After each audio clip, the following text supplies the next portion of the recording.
Hello and welcome to Deconstructed, where we break down an old, hotly debated countdown entry by entry. We'll also be playing a few of the games on that countdown because that's the only way to trick these guys into getting it in the same room together. Today, we're taking a closer look at one of the most downvoted lists in WatchMojo history, the top 10 overrated video game franchises. Let's meet the panel. Over here we got Mike. You promised beer. I got Andrew in the middle, and Dave next to me. There's spare torches and pitchforks in Dan's car. I didn't understand that. Let's get going. So Fable was number 10. Prim Echo says, I would have to say Fable is underrated. Guys, thoughts? Fable? Underrated. Dave, we know how you feel.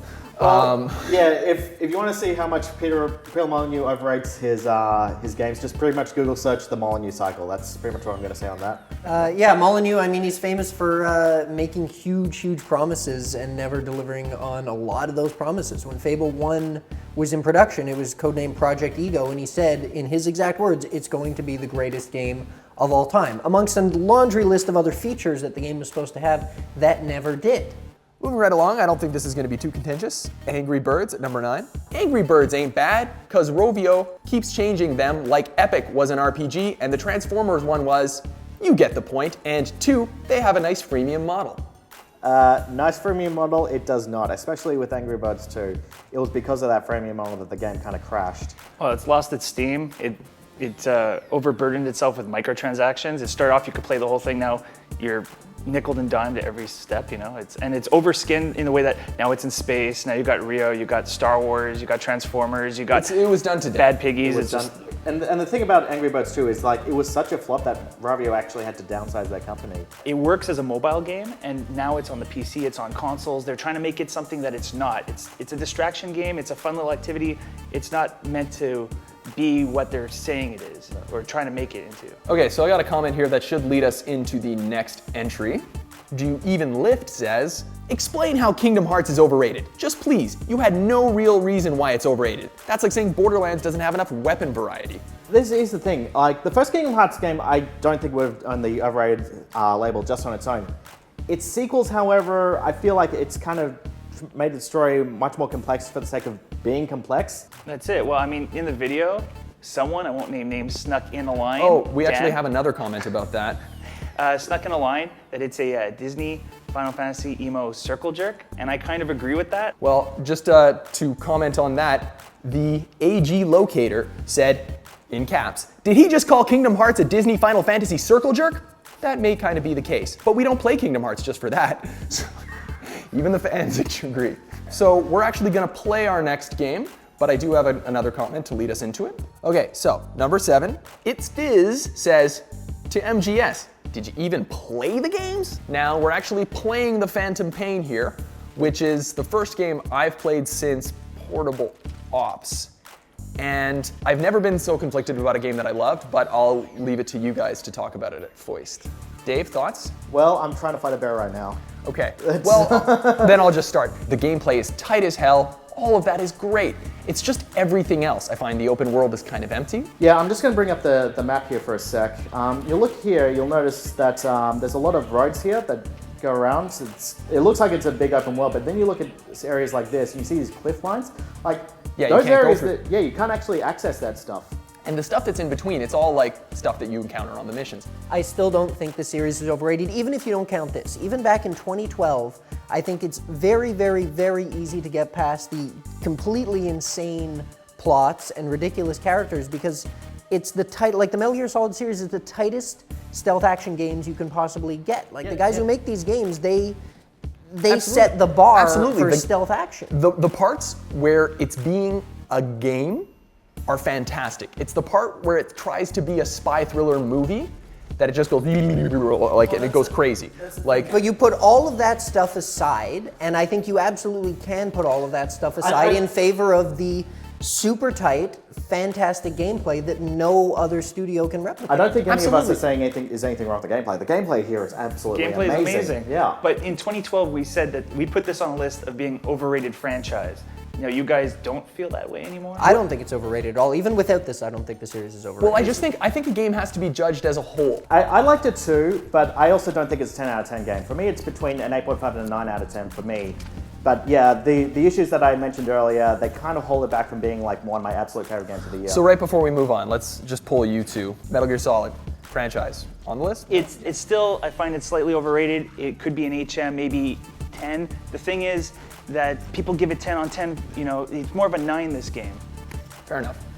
Andrew? I think not overrated, whether or not you even count this game, not overrated now, not overrated in 2012, 2013.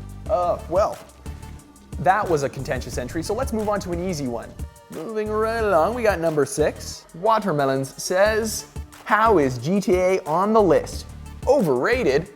I think it shouldn't be on this list, especially after GTA 5. I don't think it should be on the list either.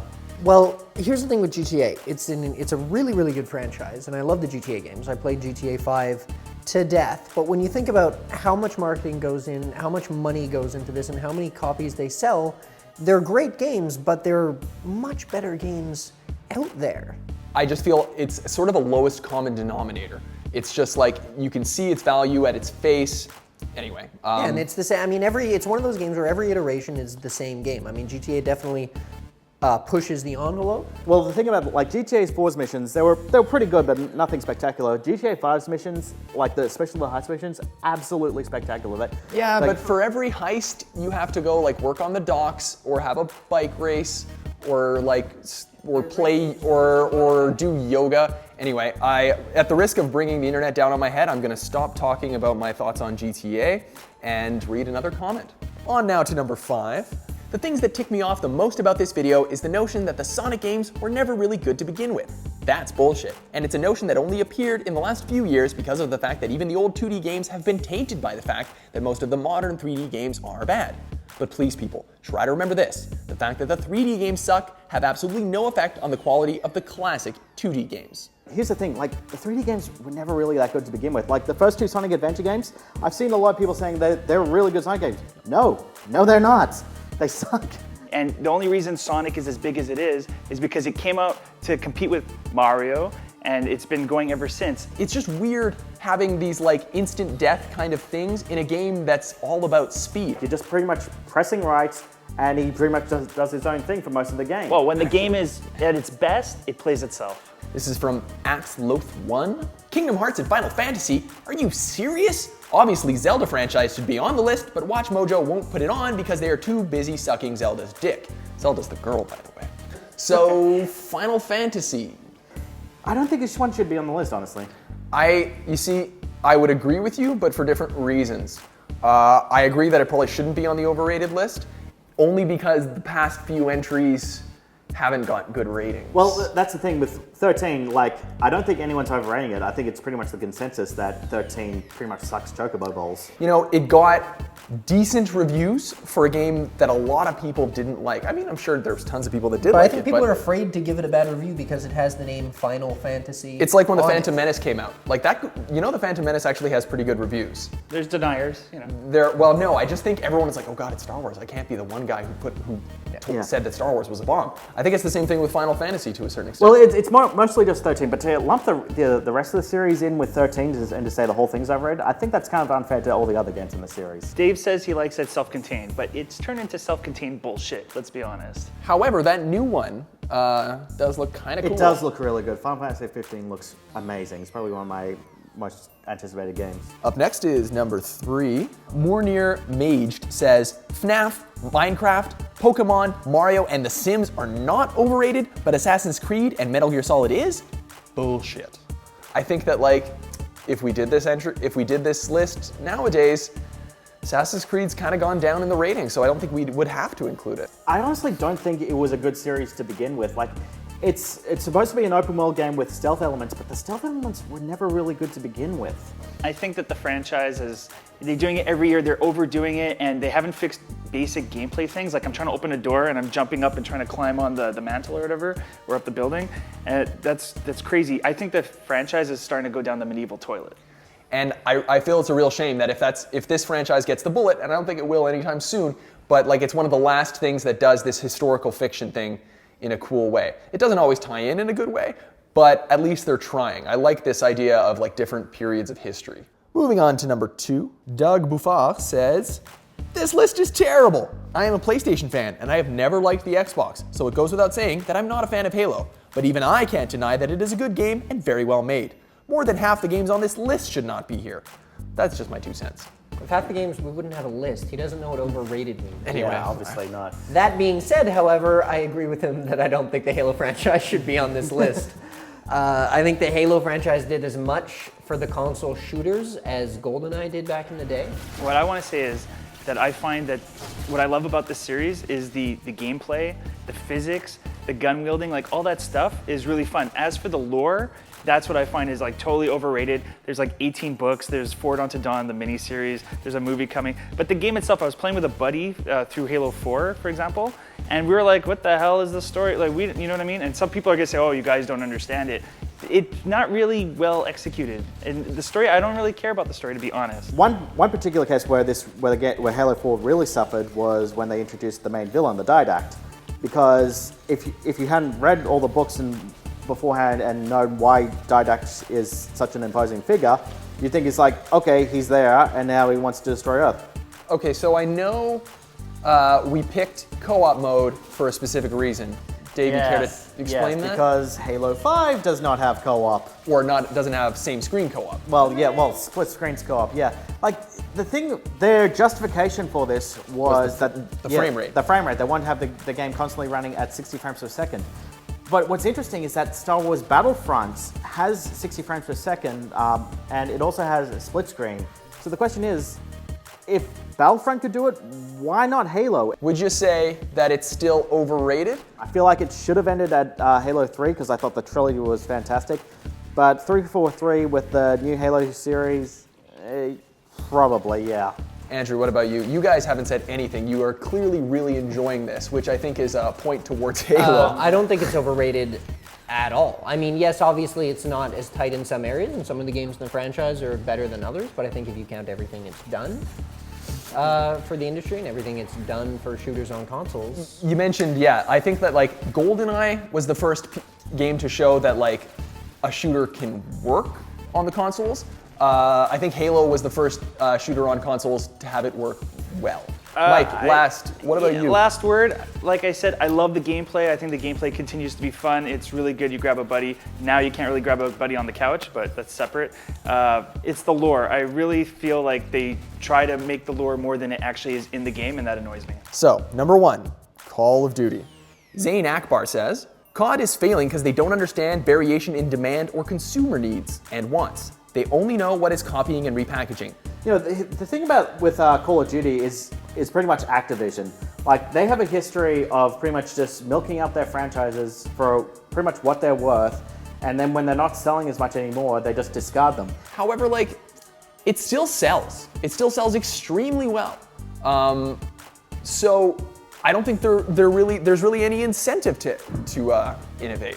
Well, I feel that the multiplayer and the zombie mode especially is where the game really shines. Yeah. And that's where they added some fresh meat and brains to the... Bit. Yeah, but I mean, the thing with the franchise is it had World War II, then it's modern, now it's advanced, it's in the future, it's like 40 years in the future. But if you think about it, like if you were to pick up Modern Warfare from 2007 and then pick up Advanced Warfare from 2014, and compare the multiplayers, you could tell that there's differences, but I don't think you'd be able to tell that there have been 6 games in between or however many. No, for like sure there's not 6 games worth of, or 5 games or 4 games even worth of innovation in between those two. No, definitely not. No, I mean, they kept it fresh with like Black Ops 3, the zombie mode has its own kind of But they're still campaign trying to keep element. it safe, though. Now, let me ask you this, like, as like sort of playing devil's advocate, if you just love the multiplayer and the idea of having new maps, a few new modes, and new guns, and like slightly tweaked mechanics every year is exactly what you want, because like for the past year you've been playing the same Call of Duty game.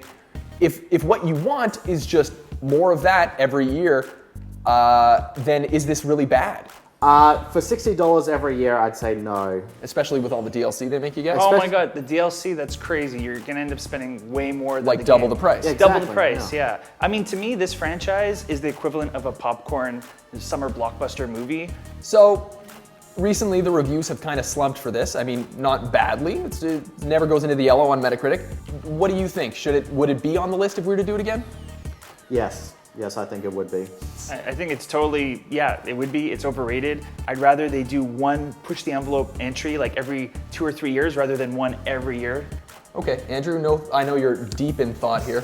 I think it's overrated. I think even the multiplayer is overrated. I think they just need to start doing something new if they want us to keep respecting the series, because a lot of people have lost respect for it as it is. All right, so it seems that this list has been officially #deconstructed.